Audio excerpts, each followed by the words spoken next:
Olá, gente! Tudo bem com vocês? Meu nome é Natália e sejam bem-vindos de volta aqui no canal. E hoje eu quero tocar um tema muito interessante, é a literatura e leitura russa, de autores russos. E quero dar dicas de três livros e autores que eu gosto muito. E vamos lá, como vocês podem ver aqui, eu adoro ler. E eu formei nas letras como foco na literatura. E normalmente eu acho que leio pelo menos 4 livros no mesmo tempo, e assim já tenho uma experiência na leitura de autores clássicos e famosos. E então vamos lá discutir esse tópico. O primeiro livro que eu vou recomendar é de autor que com certeza a maioria de vocês também conhecem, é o Leo Tolstói. Na verdade, a personalidade desse autor, né, é meio que confusa. E assim, ele põe muito moral nos livros e ele se posiciona como uma pessoa, assim, não sei como falar, quase santa, né? E por isso que eu não gosto muito do Leo Tolstói como uma pessoa, como se estudar as biografias dos autores e de pessoas de artes, né? A maioria deles ah, se ver como a personalidade mesmo não são muito boas e bastante tóxicos, mas porque eu não gosto exatamente do Leo Tolstói é porque exatamente como falei, porque ele se propõe como uma pessoa com muita moral, muito santa, assim, preocupada com todo mundo. Mas se ver a biografia dele, e além dos livros, ele e a esposa dele deixaram as letras e as diárias, que são muito interessantes, porque vocês podem ver o casamento deles e a vida deles dos dois lados, do lado da esposa e do lado dele. Então, se ler esses diários, especialmente da esposa, a gente pode ver que o Leo Tolstói era a pessoa muito tóxica na família dele. Ele maltratava essa esposa, ele forçou ela a ter 10 filhos e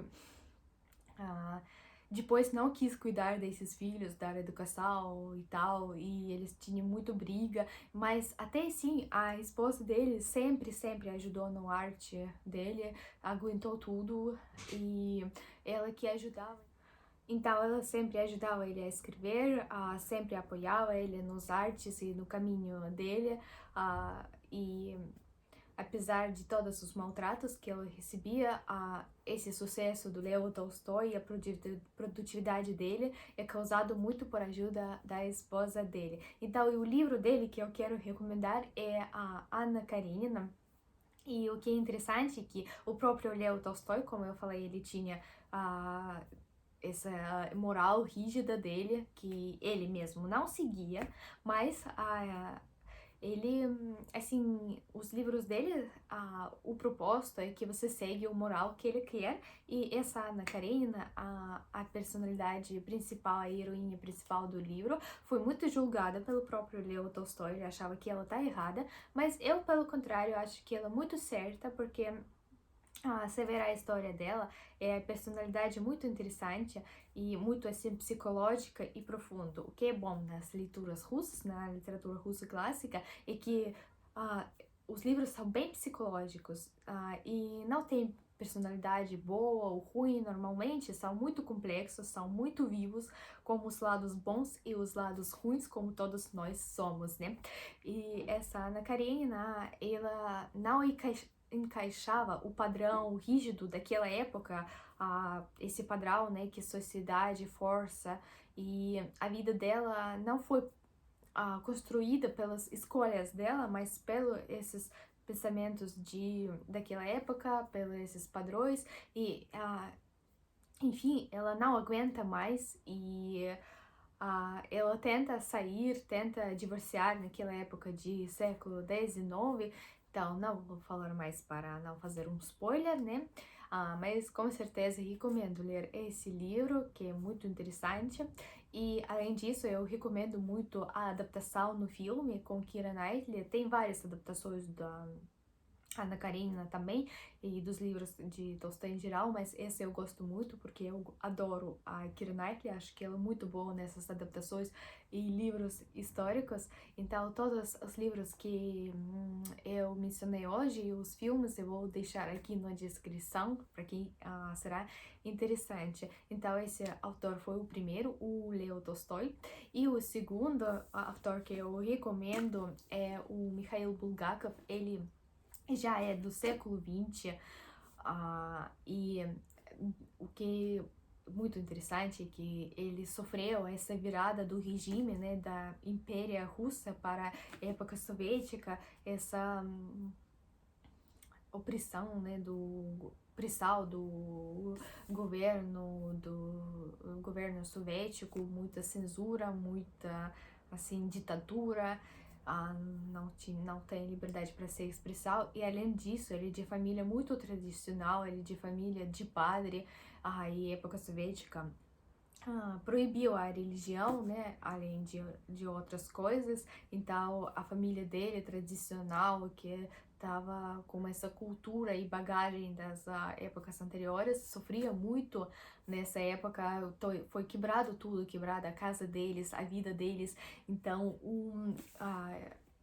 o tópico principal desse livro, que eu recomendo muito, é O Mestre e a Margarita, essa a pressão do governo e a ditadura e a história de um autor, escritor nessa época, porque como vocês sabem, a ditadura sempre tem censura e tinha dois jeitos: ou você vive bem, mas você não escreve o que você quer, você escreve o que o governo falou para você, ou você seja um artista de verdade, né, expressa o que você mesmo acha, o que mesmo você quer, mas seja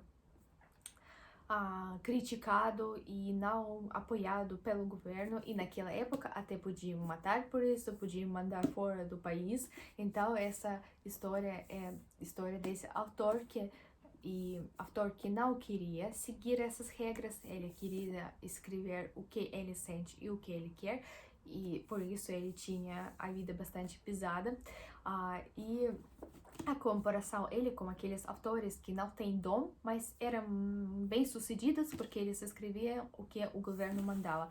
E também tem uma história de amor muito lindo, então eu recomendo muito o Mestre e Margarita, e essa tradução, esse livro é em português que eu trouxe de São Paulo, de Irenho, o tradutor muito bom, e o livro realmente é traduzido muito bem, porque é o primeiro que li esse livro várias vezes em russo, e a tradução desse livro para o português é muito boa e recomendo muito. E também tem a adaptação desse livro em russo em várias séries, é muito boa, é ótima. Eu não sei se tem com legendas em inglês, eu acho que claro que tem, mas se tem em português, duvido muito, acho que não tem como achar. Então, e a terceira autor que eu recomendo é o Chekhov. O que é bom no Chekhov? Ele é também bastante famoso, clássico. Os personalidades dele é muito psicológicos e as histórias também. Eu, na verdade, também tenho que reler esse livro, né, e as histórias dele, porque já faz muito tempo, uns 10 anos que eu li a última vez, mas até agora eu tenho, após dessa leitura, eu tenho um sentido muito bom, um gosto na boca, como não sei se pode falar assim no português, e assim, as historinhas dele, o que é bom, é muito curtinhas, mas são muito profundos. Ele acho que mais fácil colocar uma ideia numa leitura grande, né, num livro grande, mas colocar uma ideia e fazer isso muito bom na história pequena, eu acho que é até mais difícil. Então, com certeza, recomendo ler o Chekhov. E é isso para hoje. E se vocês gostassem mais vídeos com dicas da leitura e de literatura, por favor, deixem nos comentários, porque isso é o que eu adoro, é ler e falar sobre os livros, recomendar livros e receber recomendações de vocês. Então, muito obrigada pela atenção, me seguem nas outras redes sociais e tchau, até a próxima!